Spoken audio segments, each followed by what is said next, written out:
ciidamada xoogga dalka Soomaaliyeed iyo kuwa madowga Afrika amisoon ee nabad ilaalinta Soomaaliya u jooga ayaa saaki weerar xoogan ku qaaday deegaano hoostaga degmada Afgooye iyo waliba sidoo kale Janaale oo ka tirsan gobolka Shabeellada Hoose ayadoona deegaanadaas ay maamulayeen dagaalyahano ka tirsan Al-Shabaab sida ay sheegayaan wararka ciidamada ayaa la wareegay deegaanka Baldaamiin ee waliba sidoo kale Mubarak Bariire deegaano kale hoos yimaada degmada Afgooye ee gobolka Shabeellada Hoose wararka ayaa sheegay in dagaal uu halkaas ku dhaxmaray ciidamada hoganta iyo waliba sidoo kale dagaalamayaasha Al-Shabaab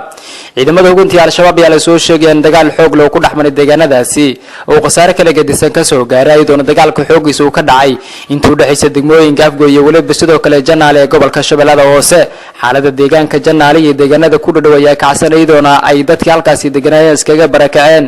duulaanka saaki ciidamada dawladda Soomaaliya ay ku qaadeen meelaha Al-Shabaab ay ka joogaan gobolka Shabeellada Hoose ayaa waxa uu ahaa howlgal qorshaysan oo toddobaadii soo dhaafnay ciidamada hoganta ay dhaqdhaqaaqay ka wadan qayb ka tirsan gobolka Shabeellada Hoose Al-Shabaab ayaa gacanta ku haysay qayb badan oo ka tirsan gobolka Shabeellada Hoose inkastoo meelaha saaki weerarka lagu qaaday yihiin meelaha ay Al-Shabaab ka soo weerar tagi jireen marka ay weerarada ku soo qaadayaan magaalada caasimadda ee Muqdisho isku soo wadoobo dhinacyada dagaalama ayaan wali ka hadlin dagaalada ka dhacay gobolka Shabeellada Hoose iyadoona dagaaladan ay yihiin kuwii ugu xooganaa oo toddobaadii soo dhaafnay ka dhacay gobolka Shabeellada Hoose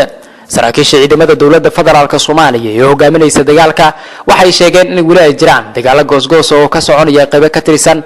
deegaano hoos yimaada degmada Janaale ee gobolka Shabeellada Hoose dadka deegaanka waxay sheegeen waagbariga hore saaka oo sabtida ay maqlayeen dhawaaqa madaxfiid cusub ay labada dhinac isku adeegsanayaan dhinaca kale Al-Shabaab ayaa la soo sheegay in iska cabir xoogan ay markaasi u sameynaysa ciidamada hoganta ee isgarabsanaya